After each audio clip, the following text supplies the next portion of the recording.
Akhirnya yang ditunggu-tunggu datang juga.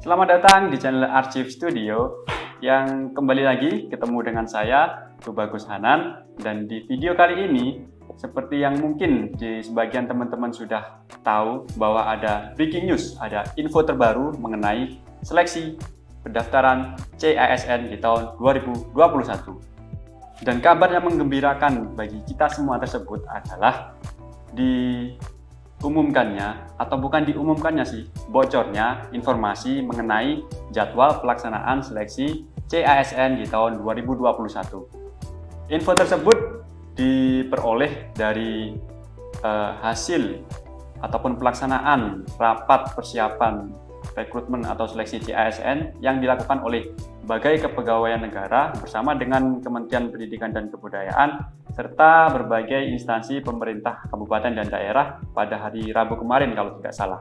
Nah, dari pelaksanaan rapat tersebut banyak info yang beredar terutama di media sosial ya. Seperti yang saya lihat, saya pertama kali menemukan itu di Instagram. Itu ada namanya akun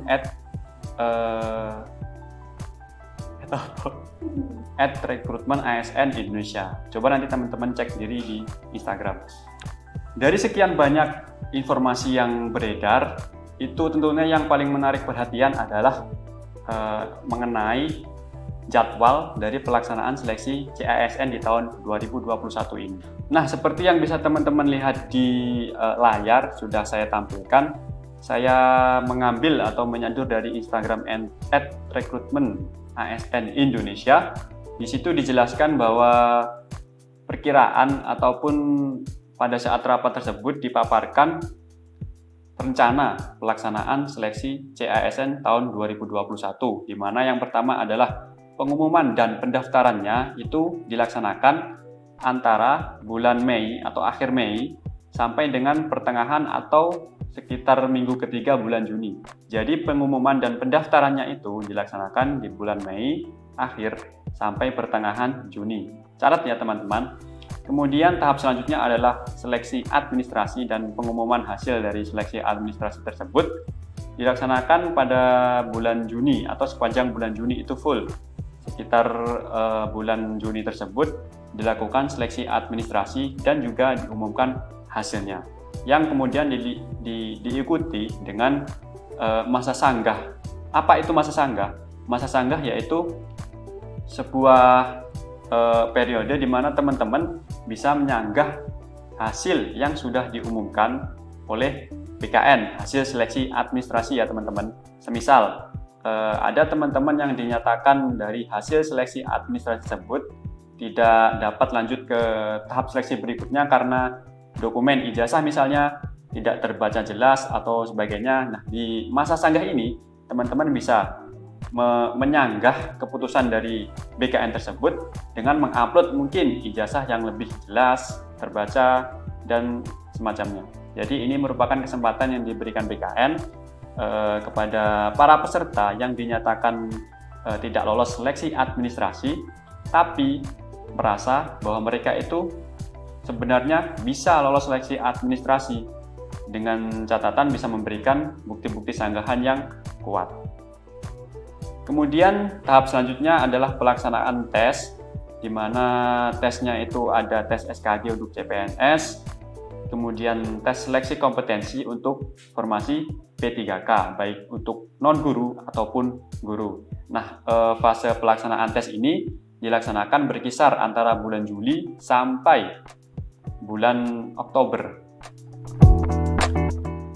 Kemudian pelaksanaan SKB CPNS sekitar bulan September sampai dengan Oktober, dan pengumuman akhir serta masa sanggah juga untuk hasil seleksi berbasis tes tersebut di bulan November, yang kemudian diikuti dengan penetapan NIP ataupun nomor induk P3K bagi teman-teman yang lolos. Oke, azannya sudah selesai, kita lanjut. Jadi secara singkat, untuk dapat dicatat ya teman-teman, untuk fase pengumuman formasi dan juga pendaftaran itu dilaksanakan antara akhir Mei ini sampai sekitar pertengahan Juni. Kemudian untuk pelaksanaan tesnya, baik untuk CPNS maupun untuk yang formasi P3K, itu di bulan Juni sampai bulan Oktober. Dan kemudian untuk pengumuman akhir dari seleksi ini, rencananya itu akan dilaksanakan di bulan November, dengan di bulan Desembernya itu adalah penetapan NIP bagi teman-teman yang lolos formasi CPNS dan penetapan nomor induk untuk teman-teman yang lolos formasi P3K. Tentunya jadwal ini tentatif ya teman-teman. Tentatif maksudnya itu adalah dapat berubah sewaktu-waktu, mengingat pelaksanaan tes ini juga masih di era pandemi COVID-19. Untuk lebih pastinya, bisa teman-teman ikuti terus, pantau terus akun Instagram. Yang paling mudah itu pantau terus akun Instagram BKN yang official, karena di situ biasanya itu pasti akan diupdate info-info terbaru. Berhubung ini pelaksanaan rapatnya baru sekitar hari Rabu kemarin, jadi secara rilis resmi dari BKN pun belum ada. Jadi video ini dan juga info-info yang beredar itu bisa jadi atau bisa dijadikan patokan saja bagi teman-teman untuk mempersiapkan diri bahwasanya pelaksanaan seleksi CASN di tahun 2021 ini akan segera dimulai. Nah, selain dari pengumuman jadwal atau rencana jadwal pelaksanaan seleksi CASN di tahun 2021 tadi, ada beberapa hal yang menarik yang rasanya perlu saya sampaikan atau perlu teman-teman ketahui semua mengenai ketentuan-ketentuan, baik itu untuk ketentuan pendaftaran dari CPNS sendiri ataupun pendaftaran dari formasi P3K. Kita mulai dari formasi CPNS terlebih dahulu ya. Untuk ketentuan umum atau syarat-syarat umum itu tidak beda jauh dari seleksi-seleksi pada tahun sebelumnya, di mana yang paling dasar itu untuk usia pada saat melakukan pelamaran itu adalah paling rendah itu 18 tahun dengan paling tinggi adalah 35 tahun pada saat melamar formasi. Nah, itu dikecualikan untuk formasi-formasi ataupun jabatan tertentu yang usia maksimalnya itu bisa sampai 40 tahun seperti dokter dan juga dokter gigi yang sudah menyandang gelar spesialis, kemudian ada juga dosen, kemudian peneliti perekayasa yang sudah menyandang gelar doktor atau strata 3. Untuk syarat-syarat etis yang lain seperti tidak pernah dihukum penjara 2 tahun atau lebih dan sebagainya itu saya rasa masih sama pada ataupun dibandingkan dengan rekrutmen sebelumnya. Dan yang terpenting juga kemungkinan untuk jenis soal atau jenis seleksi untuk formasi CPNS itu masih sama, yaitu ada SKD dan juga SKD dengan bobot yang juga masih sama juga seperti tahun sebelumnya. Untuk menentukan kelulusan yaitu untuk SKD teman-teman ataupun nilainya nanti dibobot sebesar 40%. Sementara sisanya yang 60% itu diambilkan dari hasil tes SKB teman-teman semua. Nah, untuk SKB-nya sendiri nanti bergantung ya teman-teman. Ada yang SKB saja, maksud saya ada SKB yang hanya tes CAT saja, dan ada juga SKB yang dilaksanakan dengan tes CAT dan juga satu jenis tes lainnya. Nah, itu bergantung dengan kebijakan instansi yang teman-teman nanti lamar. Lalu bagaimana untuk teman-teman yang berminat ataupun tertarik untuk mendaftar formasi di P3K-nya? Untuk formasi P3K memiliki ketentuan umum yang agak sedikit berbeda dibandingkan dengan CPNS, di mana untuk usia paling rendah pada saat melamar itu adalah 20 tahun teman-teman. Jadi bukan seperti CPNS yang usia paling rendahnya itu bisa 18 tahun. Untuk formasi P3K, usia atau batas usia paling rendahnya itu adalah di angka 20 tahun.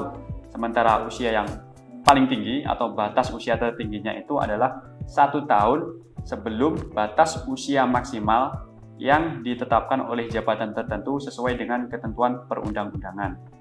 Kemudian ada satu syarat juga yang saya rasa cukup penting dan perlu teman-teman ketahui yang ingin mendaftar sebagai P3K pada seleksi kali ini, yaitu ada persyaratan di mana teman-teman itu harus memiliki pengalaman kerja di bidang yang relevan dengan jabatan fungsional yang akan teman-teman lamar, yaitu sebanyak 3 tahun.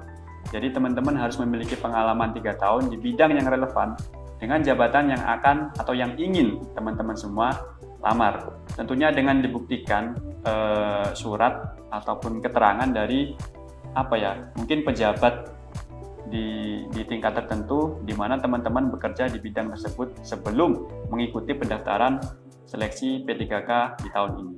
Kemudian untuk jenis tesnya sendiri juga berbeda karena itu seleksinya itu ada dua secara garis besar, yaitu ada seleksi tes kompetensi dan juga ada wawancara.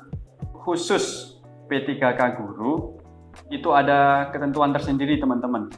Peserta yang berhak mendaftarkan diri untuk formasi P3K guru itu ada beberapa golongan. Jadi tidak semua pendaftar itu bisa mendaftar formasi P3K guru. Ada ketentuan-ketentuan tertentu. Yang pertama yang berhak mendaftar itu adalah honorer THK 2 yang sudah tercatat di database honorer THK 2 di BKN.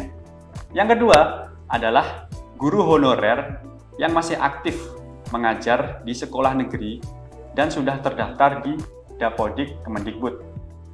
Yang ketiga adalah guru yang masih aktif mengajar di sekolah swasta. Kalau tadi yang sekolah negeri ya, ini yang sekolah swasta, yang sama juga harus sudah terdaftar di Dapodik Kemendikbud juga. Dan yang keempat, yaitu lulusan PBG atau Pendidikan Profesi Guru yang masih belum menjadi guru dan sudah terdaftar di database lulusan Pendidikan Profesi Guru di Kemendikbud.